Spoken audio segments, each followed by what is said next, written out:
নমস্কার বন্ধুরা, welcome back to my channel my ব্লগে আপনাদের স্বাগত। নিয়ে এসেছি একটা জামাই ষষ্ঠীর নতুন ব্লগ।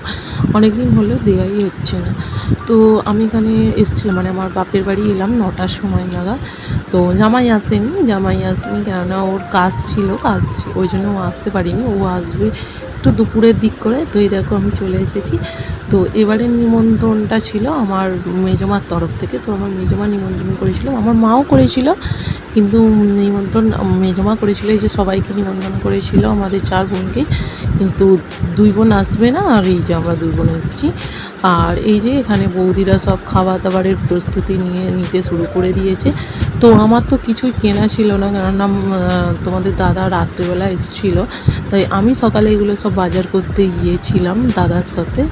তো কী দাম গো লিচুগুলো, লিচু আমে। তো যাই হোক, একটা দিনই তো হবে ওইসবের। তো এই যে আমি একে একে সব বার করছি, কী কী নিয়েছি মাকে দেখাবো বলে।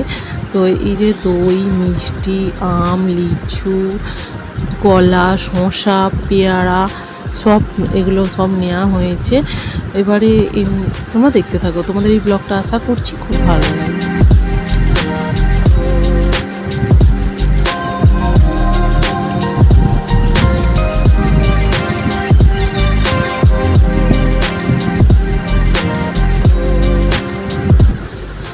তো মেজমাদের জন্য নিয়ে এসেছিলাম কাপড়। মেজমা, সেজমা আর আমার মায়ের তারে এই যে 3টে ঢাকাই, তাঁতের ঢাকাই এনেছিলাম। তো যে এটা পছন্দ হবে মেজমাকে বলছিলাম যে তুমি একটা নিয়ে নাও, তোমার যেটা পছন্দ।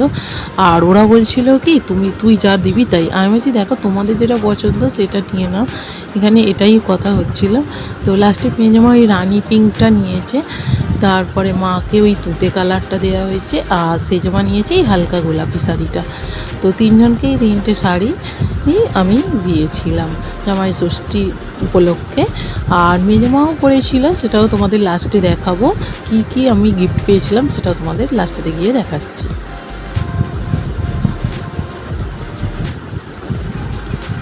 তো এই দেখো শাড়িটা একটু খুলে আমি দেখাচ্ছিলাম যে কেমন হয়েছে। তো মেজমা বলছিল খুব ভালো হয়েছে, বৌদিরাও বললো খুবই ভালো হয়েছে শাড়িটা।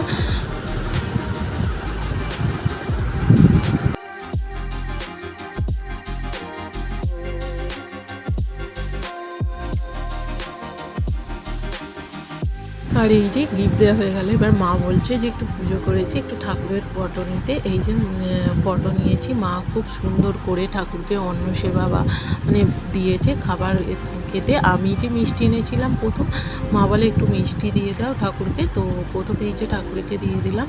তো এগুলো আমার দিদি এনেছিল। তো দিদি খুব সুন্দর, ওদের কলকাতার বাড়ি, তো কলকাতার সাইডে এরকমভাবে তত্ত্বের আকারই খুব সুন্দর ট্রেতে করে আম, লিচু সাজানো থাকে। তো ও করেছিল 3টে শাড়ি, মা, মেজমা আর সেজমার তারে।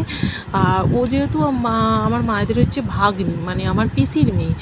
তো ও এখানে ষষ্ঠীতেও প্রত্যেক বছর আসে। তো ও কত কি গিফট এনেছে দেখো, খুব সুন্দর হয়েছে গিফটগুলো। তো আমি বার করে একটু গিফটগুলোর ছবি নিচ্ছিলাম।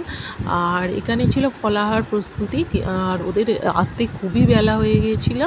তো এখানে বিভিন্ন সমস্ত ফল কেটে চিড়ে দিয়ে সব দেওয়া হয়েছিল ওদের খাবার খেতে, কেননা কলকাতা থেকে এসছে, অনেকটা দূর তো ওই জন্য। আর এই দেখো দিদি যেমন তত্ত্বের মতন করে সব মামিদের হাতে দিয়ে দিচ্ছে।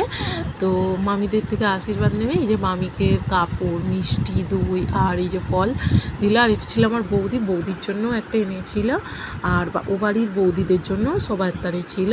আর তো ওরা এখন এই যে খেতে বসবে। তো আমি বলছিলাম বসো, তো আমার বরটি থাকলে খুবই ভালো হতো, কিন্তু ওর তো কাজের চাপ ছিল একটু, তো ও আসতে পারিনি। ও একেবারে বিকালে এসে খাবার থালায় বসেছিল। তো এই দেখো তারপরে এই যে ফলাহার করে কিছুক্ষণ পর, মানে ওই আধ ঘন্টা পর আমরা সবাই ভাত খেতে বসিয়ে গিয়েছিলাম।